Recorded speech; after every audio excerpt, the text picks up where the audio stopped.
YOLO. Hey, y'all. In this episode of the Carolina Truck Podcast, we're going to talk to Lance Hale. He's a radio host at Rock 94 right here in town. He's also got a podcast called Lancer's Lounge, where he interviews rock stars. His latest one's with Dizzy Reed from Guns N' Roses. Man, check it out. You won't be disappointed.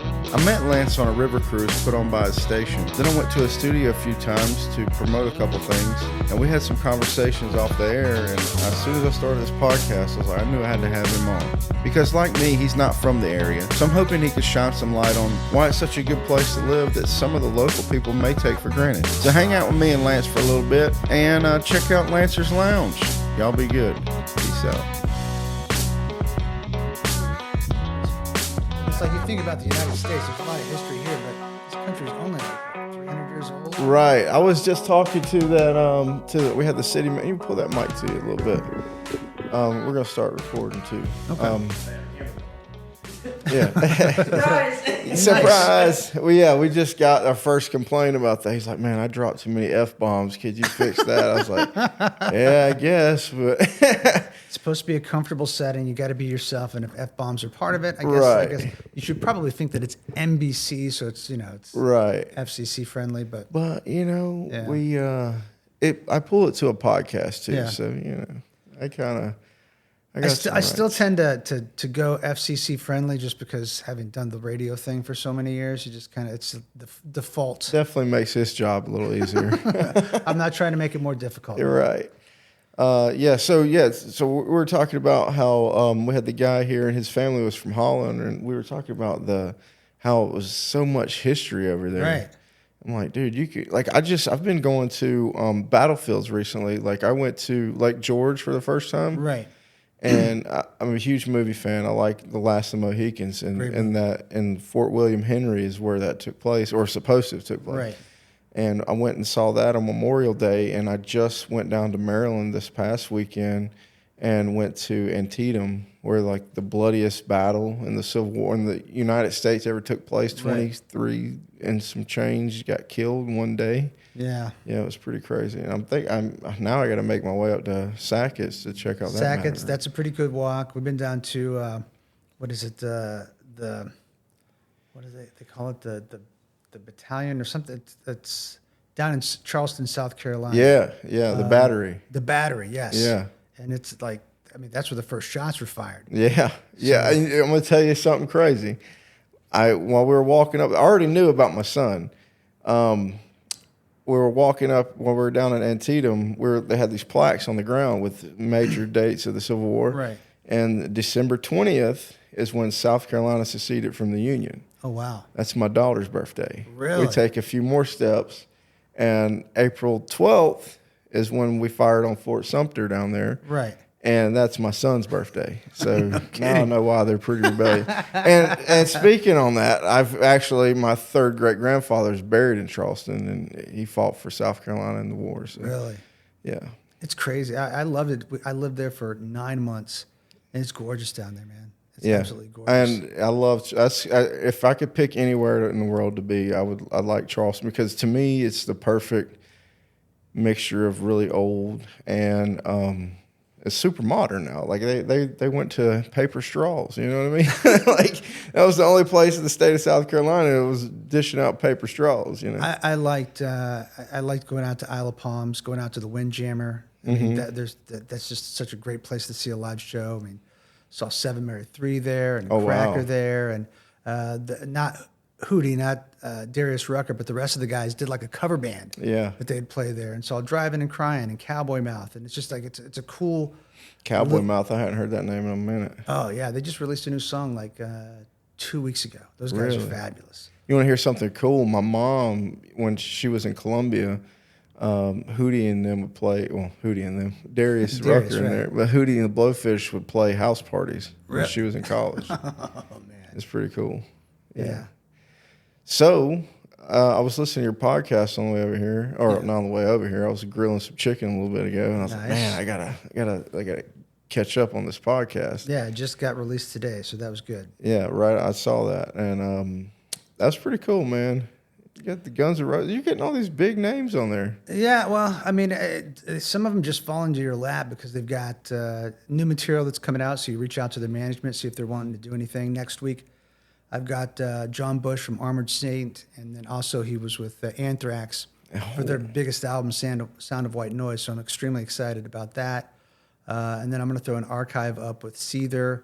And then I've got Brendan Laverty from When We Were 30. He's going to be coming on next month, too. Oh, wow. And then trying to get... I want to get Jerry Cantrell of Alice in Chains. He just released a new song today, so I'm going to try to get him for the podcast in the next month or two. So fingers crossed. We'll see. Dude, that is cool. Yeah. Yeah, there's so much going on. And it's cool talking music. Like now I've got to where I've got a few bands wanting to come on and talk to me. I did the one with Josh Cox. You know, I'm a big country music fan. I like hip hop, but I do really got a thing for some rock and roll. Like Seether, there's sometimes when Seether can only soothe that itch. You know what I mean? There's some songs by Seether that just are amazing. I think he's the best lyricist on the planet. Like as far as a wordsmith goes, the way that he paints a picture, it's like nobody else. It's a lost craft. You know? It's sex, drugs, and rock and roll. Right. Some people just throw words on there to kind of match some melody or whatever, but his words have depth to it. That country song is just... Oh, country song's great. And then Gasoline is probably my... Gasoline is very country good. and Gasoline are two of my favorites. Yeah, that entire, the entire album that has Fake It and Rise Above This. It's a powerful album because a lot of it he wrote about Amy Lee. It was after their breakup. Mm-hmm. And she wrote Call Me When You're Sober about him, which pissed him off. Yeah. So he wrote an entire album about her. Oh, yeah, and okay. it's brutal. It is angry, except for Rise Above This, which was written about his brother's suicide. Oh. But that's probably my favorite Seether album. Finding Beauty in Negative Spaces, I think it is. Yeah, something like that. But they're a great. I mean, there's so many great bands that are out there, and Seether just released a new song, Judas Mine, which is a great song. So, and then I don't know, there's just lots of great stuff, man. Yeah. So what I do on this show here is my way of exploring the North Country. We've talked a few times, and you some of your words about the area that when I've sat in your studio and we talked kind of inspired me to keep that eye out. Like you were like, dude, I came up here and I fell in love with the place, and some of your words really, really kind of like, okay, well, if he made it up here, you know, this is a pretty good place to live. It's a great place, man. Like when my wife and I came here, we came here from Charleston. Mm-hmm. And we'd called about a job in Nashville, but the position was just being filled that day. Mm-hmm. And the consultant said, well, I got another job in Watertown, New York. And I was like, I have no idea where Watertown, New York is. Yeah. But I was like, I'm open to anything. And it was between Watertown and Atlantic City. And we'd been in Fort Myers, Florida, and Louisville, Kentucky, and Charleston. And we bounced around some fairly sizable markets. And we were like, we'll just bounce up to Watertown and hang out for a year or two and see what happens. But yeah, I mean, it's a great community, and I think I told you when you came into the studio, everybody's got everybody's back. Like yes. If there's, we've had the stuff that happened in Lowville recently, and if there's people that are in need, everybody steps up to help everybody else. They just do. And it's like, whether they have the means to or not, it's the most generous community I've ever been a part of. Mm-hmm. And the CMN Radiothon that we do every fall, Johnny Spezzano, who's phenomenal, and there's nobody that does more for the community in radio than Johnny does. But, he's I, a good guy. I kind of piggyback on what he does a little bit, and we go live on the air for 3 days. And over the course of 3 days, we raise anywhere between $100,000 and $130,000. In Charleston, South Carolina, where I was before that, which has got close to 1 million people, and their radiothon, they raise about $20,000-$25,000. That's Charleston. Yeah. Watertown, which is a much smaller community, but it's just so tight-knit. They always step up. Mm-hmm. They're like, I'm absolutely going to give and help out kids in the North Country. It's just, I don't know, man. It's a community unlike any that I've ever seen before. Just everybody feels the need to step up to the plate and and give what they can in times of need. So that's one of the reasons that we like it here. And then our kids, 2 of our 3 kids were born here, and my wife's made friends, and I've made friends, and we've just kind of laid down the foundation. So, how long have you been here? 16 years. 16 years. Yeah, yeah. Wow. And in the 16 years, I mean, there have been offers to move back to Fort Myers, move back to Charleston, Indianapolis, Daytona, to Syracuse to program, but we're just like, no, we kind of like it here. I like working for community broadcasters. I like the people that are in the building, and my kids have great friends. We live in a great neighborhood. I don't know. I mean, yes, it's a small town. The winters are brutal sometimes, but it's just a great community. So I can't picture myself somewhere else. And you're so close to Syracuse. You're so close to the Canadian border. You're so close to the Adirondacks. There's so many different things that you can do. You can find things to do if you really like, Yeah, and it is a thing. You can really, there's a lot to do around here if you get into it, and that's what this is about, And also, not only is it close to things, but it's far away from things too. Because I was talking to someone the other day, and there's no violence here. No. You know what I mean? I lived under Charlotte, dude, and there's people getting shot and stuff every day.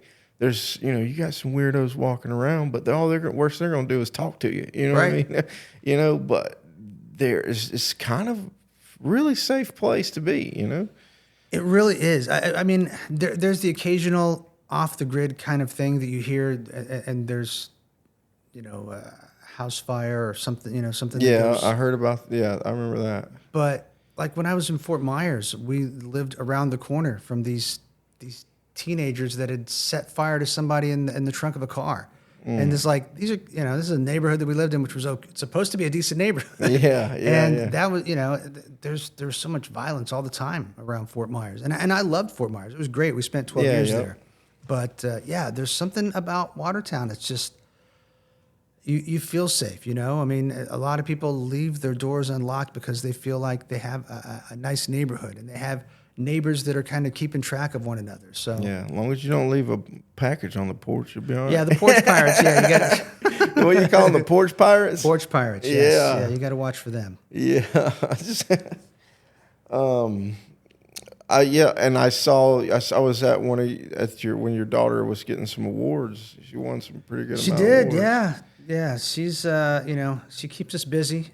They all keep us busy, man. Yeah. I mean, you've got kids, and it changes you. It changes your whole perspective, your whole outlook on life. Like before kids were born, my wife and I are like, hey, let's bounce to different markets and let's just see the world. And then when you have kids, you're like, no, we got to lay down roots. We got to find a foundation. We got to, keep them safe. And then all of a sudden you're prepping for their future, and you're just kind of solidifying. It's I don't know. It's a different mindset, but. And I think that could be part of that. You know what I mean? You've been to places and familiar with some, violence that happened and crazy stuff. Yeah. And then when you had kids and you were here, you were like, wow, this is a pretty good place to be. Well, you get into protect the pack mode. Yeah. And you want to be in the best environment for your kids. So yeah, you're very regimented in making sure that they do well in school, and that they're surrounded by the right friends. And then, integrating them into sports, letting them be social, letting them, there's so much that goes on to it. And you have the YMCA that has so many different activities and different sports and different things that they can do. And the schools, I've had no problems with the schools, man. I mean, the teachers are great, and the counselors are great. And my wife works in the school system, so it's like she's been integrated to see all these different, places that my kids. It's a great area. I've got nothing negative to say about it, except every now and then it gets to be -40 in January and my car won't start.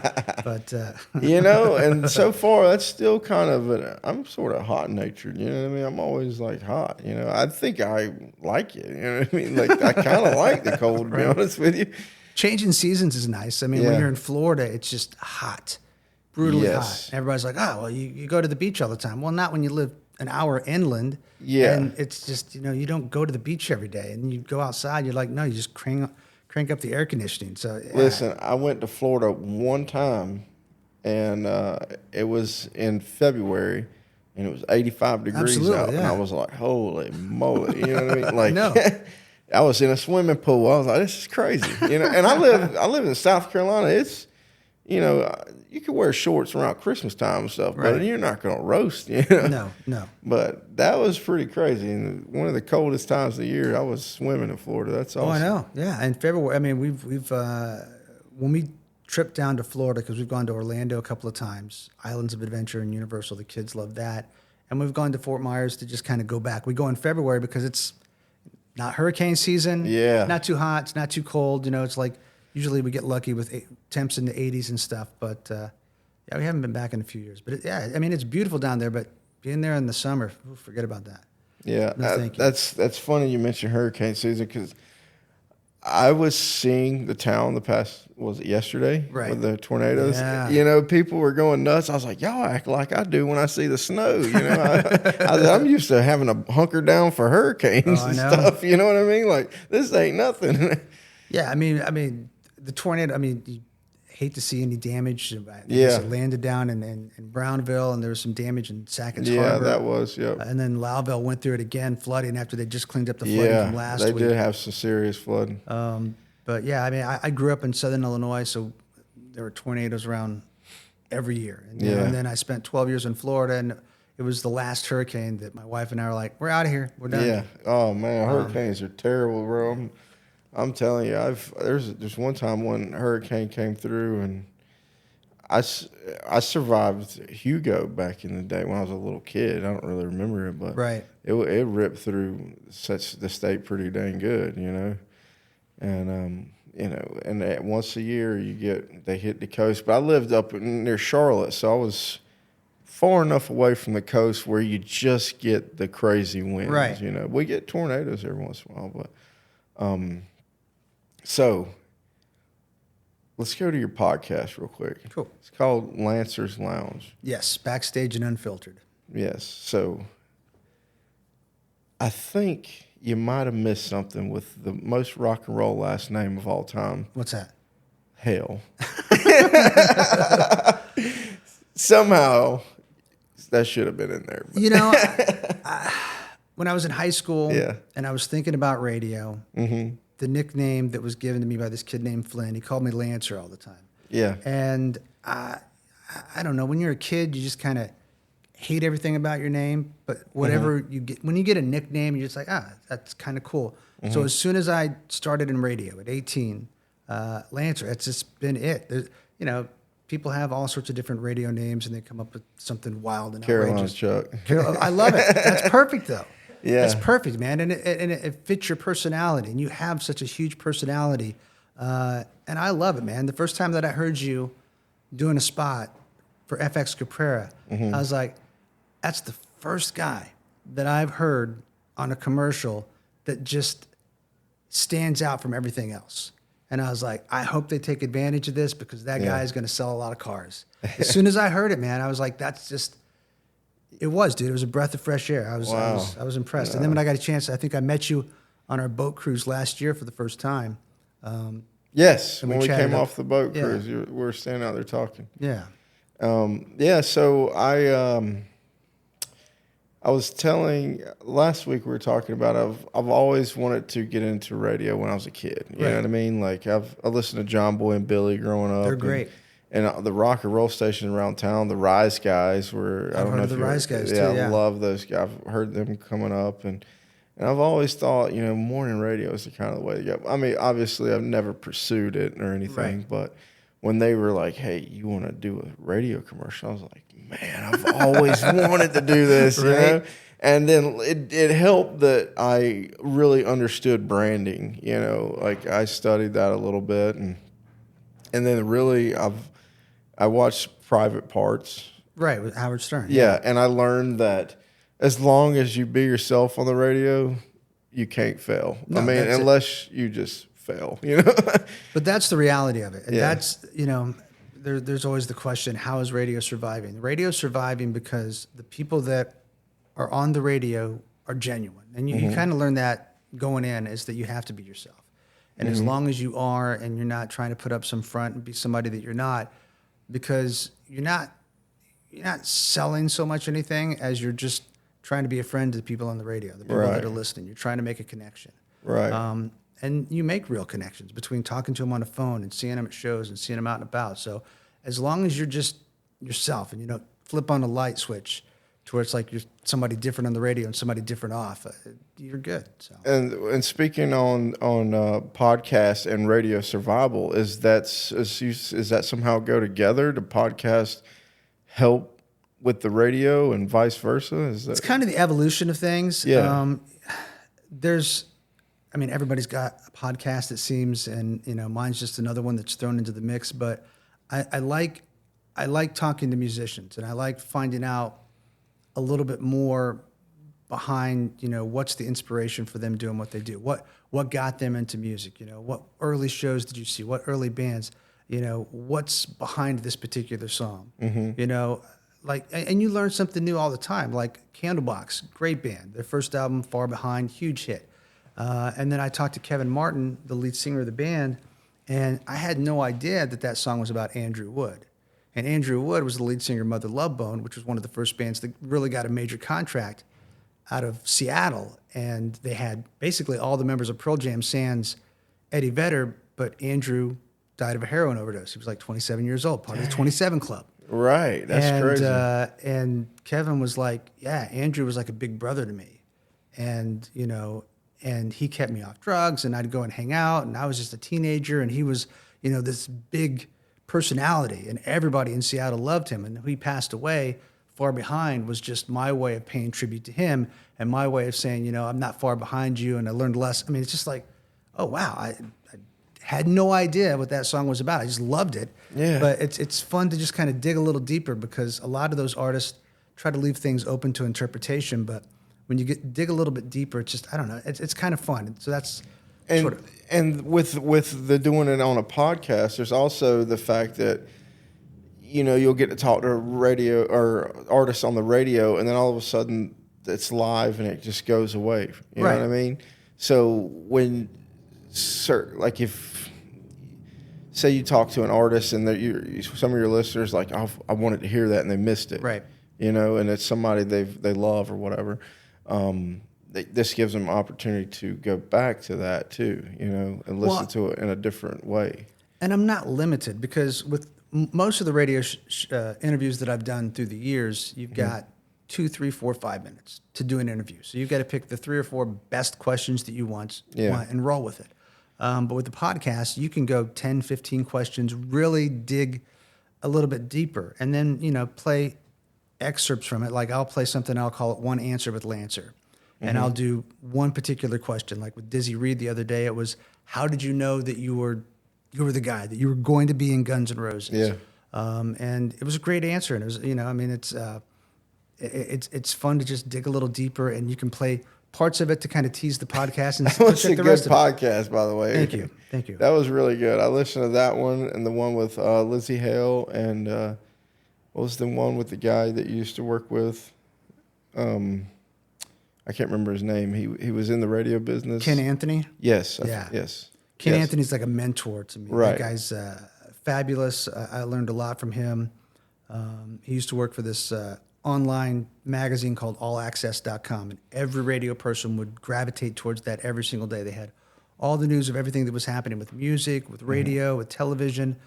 You would go there to get your downloads. They would go there for interviews. You would go there and see pictures. You would go there to see the ratings.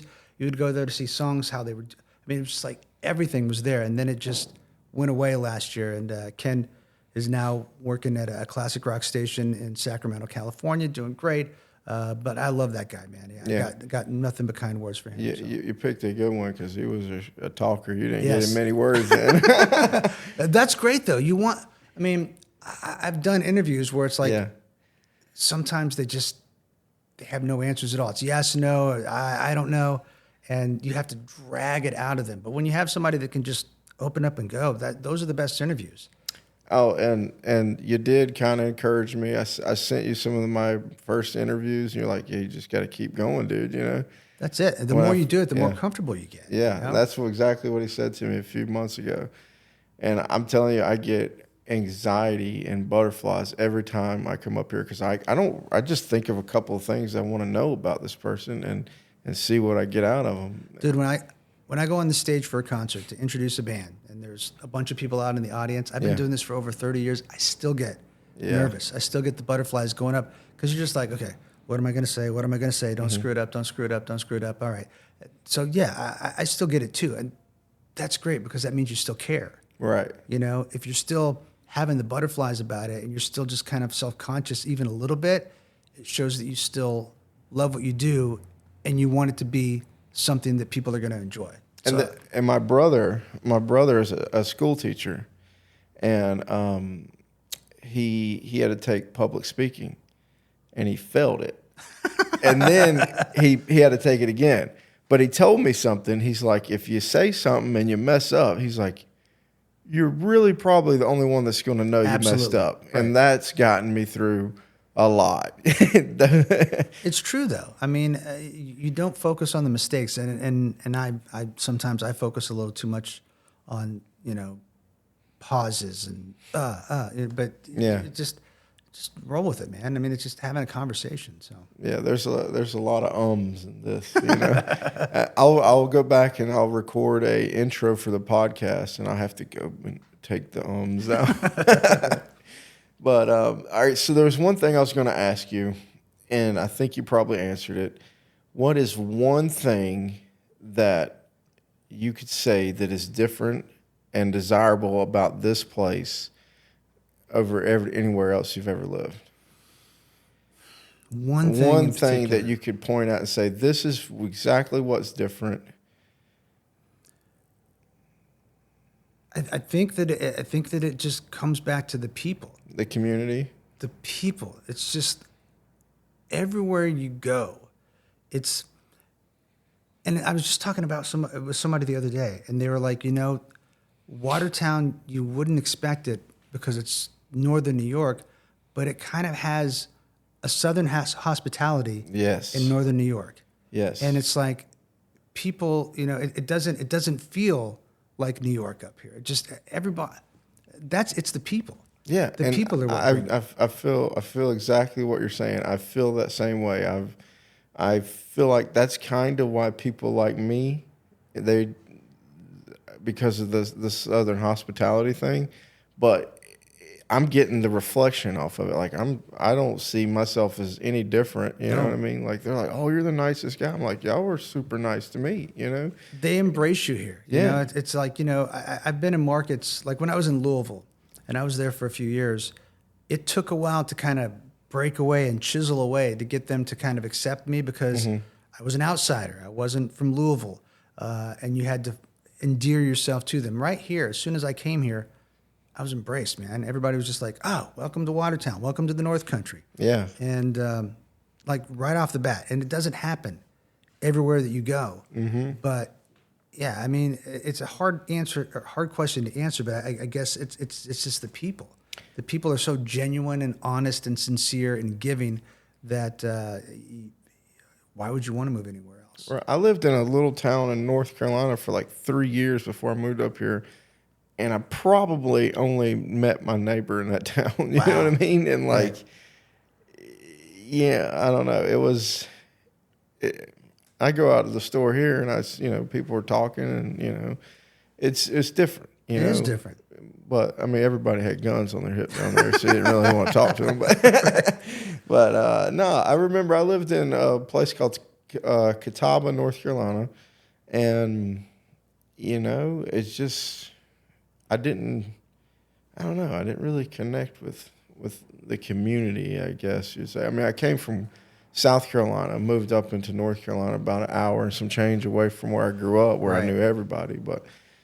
And that's kind of what set us free to make the decision to come up here because we weren't really connected to anybody right there. And then we had to drive, far, an hour to get, which doesn't seem like a long way, but it's a long way. Right, no, it is. And to see friends and family. So we were in a little situation, I was working a couple of jobs trying to make ends meet. I mean, it was doing all right, but it was kind of weird. We had a perfect opportunity to make this kind of transition, So we came up here, and I slept on my brother-in-law's floor for a couple weeks, then on my father-in-law's floor for a couple weeks, and we finally got into our house, or we're renting, and I had a couple of guys from work. I left my truck down there. I had met a guy from up here who was going to Myrtle Beach, and he towed it back over because I drove the U-Haul up here. I mean, it was sort of starting from the bottom in Watertown, Right. I mean, I spent my savings pretty much to get here, and then, I busted my butt to, I made some money selling cars, and, and everybody, the community, like you said, kind of, everybody helped me, and just, I was eating sandwiches and stuff for lunch for a minute, and, I mean, it was a real, obviously my wife had family, which really helped out, which hasn't been around for a little while. And, it was a really humbling experience, I think. And that kind of anxiety for the whole move and not knowing what the heck I was doing. Well, you're taking a leap of faith, man. Yeah. And I knew I had skills, and I knew how to work, Right. and I knew that would carry me to wherever I wanted to go. So I was comfortable with that, but not knowing, especially getting into a sales job, what I mean? Like, you got to sell, and Well, it's a whole different part of the country. It's a place that you're unfamiliar with. Oh yeah. You don't know the people. Mm-hmm. So there's always that anxiety going in of, I'm flying blind here. I have no idea what's going to happen. But I mean, when we moved up here, we didn't have any family. We just moved up because of the job. And the closest family that we have is my wife's family in northern Michigan. It's a 12 to 13 hour drive when we go there. That's the same. And that's the closest people that we have. But there were so many different, places to turn and people to help. Oh, you need this? Oh yeah, I got you covered. I mean, it's just like right off the bat, everybody, even the people that work at community broadcasters, everybody there was always willing to lend a helping hand. So yeah, I love the community. Where are you originally from? Originally from Southern Illinois. So I grew up in a little town called Mount Carmel, and then I went to high school in Carbondale, and then college back in Mount Carmel, and then I was working at a factory for Emerson, and I was like one of the 13 temps they had on a 90-day contract, and they were only going to keep one temp. And after 30 days, my supervisor said, "Hey, you're the guy. You're gonna be the guy that they pick." And we were working Lucky number 13. 13-hour days, 5 days a week, 10 hours on Saturday and 8 hours on. I was working 80-hour weeks, and then that night, my entire life flashed before my eyes, and I called my dad and I said, "Come and get me. I'm moving to Florida," and I quit the next day, uprooted everything, moved to Florida, just took a chance, and went down there and started in radio, and it just kind of, On a similar note, I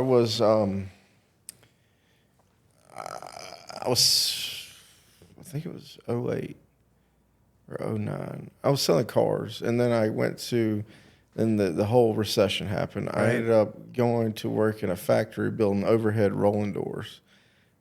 I'm not an assembly line guy, you know? Right. So I'm over here just running a drill press, and I'm just like, oh my God. And then this guy got an award. He works right next to me. Got an award. I was 23.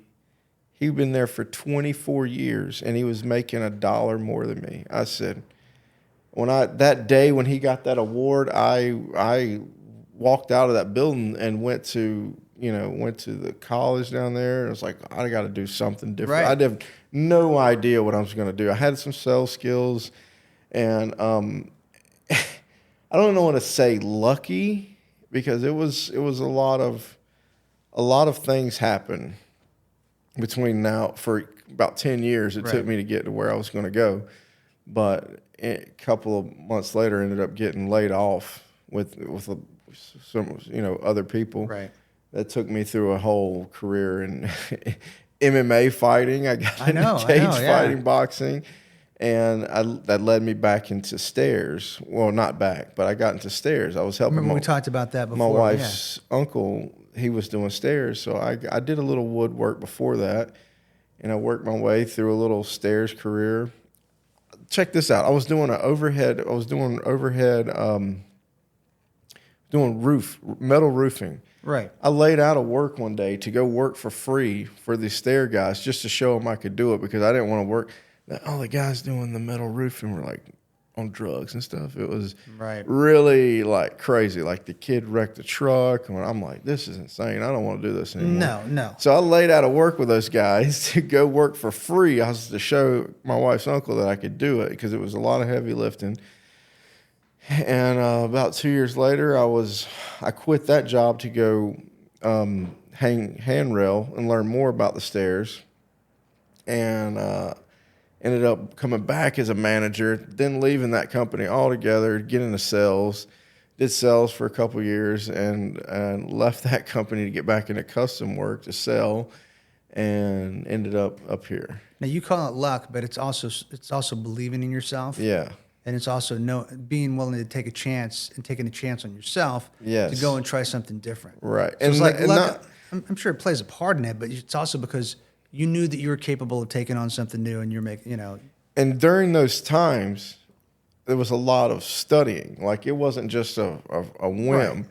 I YouTube read a bunch of books on sales. I studied management.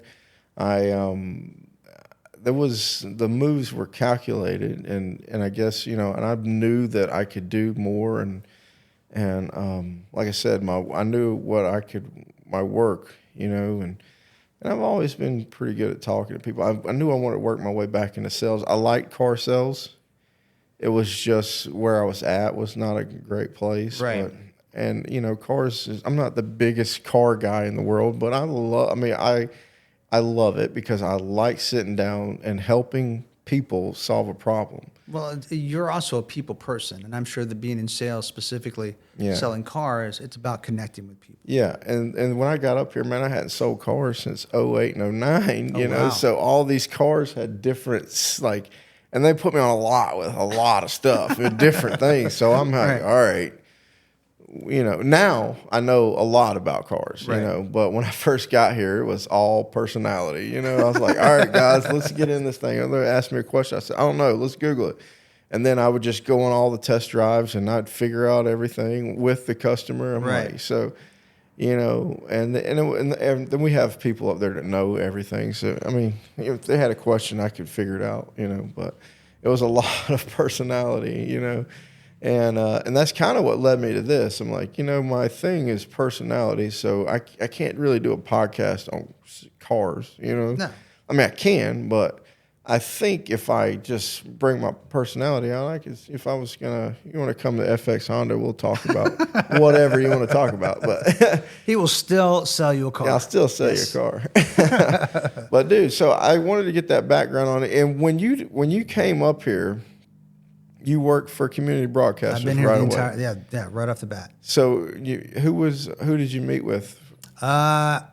Jim Levin and Johnny Spezzano drove down to the airport and picked me up. Mm-hmm. And then they brought me up and talked with them like the entire trip about music and specific playlist and what I would do differently, and what's your concept and your philosophies. And then when we got here, Jim took off on a meeting, and Johnny basically gave me a tour of the North Country, drove me around for like an hour and a half.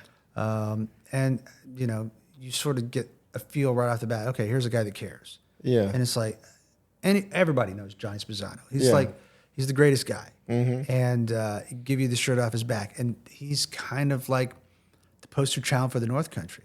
Yes. It's like, and maybe people follow his lead because that's his personality. But then I started to meet other people at the station.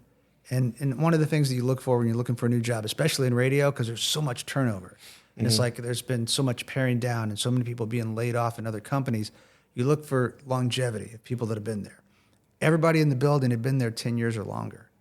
And I was like, okay, well, this is a company where people stick around. Mm-hmm. So that made an impression. Like, I didn't even go to interview for the job in Atlantic City. I just told my wife, I was like, we're not moving to Atlantic City. Right. Because, like you said, crime. And that was a big thing. Because my wife was pregnant with our second kid. Mm-hmm. And we had our first, which was only a year and a half, 2 years old, and she has special needs. Mm-hmm. And I was like, the last thing that I want to do is go to Atlantic City and then there's crime around, and I don't want that for my family. Yeah. So we came here, and best decision I ever made, man. Best decision I ever made. I love it, dude. I think we're going to end right there. Beautiful. All right. Appreciate you. My pleasure. Yeah. Thanks for having me on. Yeah. Hang out for a second. He's going to get some pictures. So now I'm just going to grab some cutaways as well.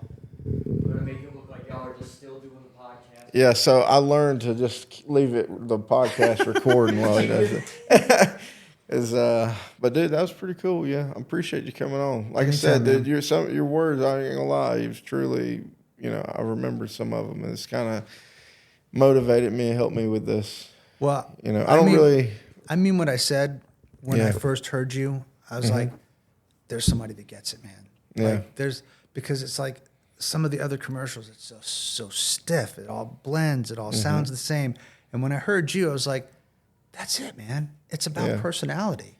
It's like, and I was like, I hope they embrace it, because they've got a gold mine in Carolina Chuck. So, and I think what I found in you is kind of what I was seeing in myself was, this place is pretty cool, but some of the people that live here, I would say some of them could take it for granted. Yeah. They don't really understand, haven't been out there to see that the world could be kind of rough in other places. And this is a decent place to live. And the fact that you saw that, what I was seeing, I was like, okay, this guy gets it. Well, I also came from a terrible situation in Charleston. Yeah. Like the company that I worked for there, they hired me and they said, we want you to have the number one non-ethnic 18 to 34-year-old station in the market. So they said the urban station's always going to be number one, and the Hispanic station's always going to be number two. So if you can come in at number three, you're golden. Yeah. So I came in, tweaked the format, changed the imaging. We went live with it like about a month later. First ratings came out 2 months after that. We were number one. Number one. And so then the business manager. And what were you playing? What kind of music? We played alternative. So it was an alternative. It was 96 Wave. They were a historic station. Rolling Stone magazine had just said that it was one of the 5 greatest rock stations in the country. So I was like, this is awesome. So ratings book came out. We went number one. And then the business manager said the general manager and the owner want to talk to you. And I was like, oh, I'm going to get a pat on the back. They're saying thanks. For the next 2.5 hours, they screamed at me and berated me because we had dropped out of the top 10 for persons 25 to 54. I said, that's not what you hired me for. They're like, well, I didn't know we were going to lose that. I was like, you hired me to be the number one non-ethnic 18 to 34 station in the market. We're that. That's what you wanted. That's what I just got a bonus for. That's what you hired me for. Well, I didn't know we were going to. I got screamed at for 2.5 hours. Wow. You know what's cool is I just thought about this while you're talking. I got some friends down at Charleston that listen to this podcast. So. Well, they're probably going to say, "Oh, I remember that guy, 96 Wave." No. It was a great station. I was so proud to have gotten that job. Yeah. And I was so happy that I was going to be working in Charleston. I was like honored to be there. And then when you're number one, I mean, what could you do? And then the owner just kind of clipped it. So. Lance, can I have you move the mic a little bit this way? Yes. So yeah, that was heartbreaking. But 3 months in, I knew that it wasn't going to happen. And then I've never told this story before. And move that mic a little closer. Yeah. And wait a minute. And then it was 3 months after that, and they had decided that they were going to flip formats. And I'm like, I got a baby on the way. I got a special needs baby here. I guess we're just going to go. And the manager there, the operations manager, said, okay, we got to get all this music loaded in because we're switching 96 Wave to the Jack format. We're going to call it Chuck. And so we were working nonstop after hours to go and get all this music loaded in. And then my grandmother died. And I said, I need to take a couple of days and I need to go to her funeral. Yeah. And he said, I need this music in by Sunday, and if you take those days off to go to your grandmother's funeral, you're fired. Oh, boy. So with that decision, and my baby on the way, and my wife, I didn't go to my grandmother's funeral. And I ended up getting fired 2 months later anyway. Man. So I'm just That's heartbreaking. That was tough, dude. I love my grandmother. Yeah. I love my grandmother. And I've always felt crappy that I never made it to that, but I couldn't go. I was like, I had the weight of the world on my shoulders, and I was like, I need this job. I was like, I don't want to be here right now, and I'm going to look for something else, but I can't do it. And I missed my grandmother's funeral. And then I got fired 2 months later anyway. That makes me want to kick somebody's ass. Yeah, I felt like it. Dang, dude. That's dirty. Yeah. It was not my... I have a lot of great memories with Charleston. Yeah. But working at that station, not my favorite memories. So it was tough. That's freaking terrible, dude. Yeah.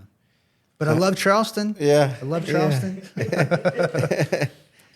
Yeah. Oh, man. Dude, so how's working with Jim? Jim's all right, man. You know,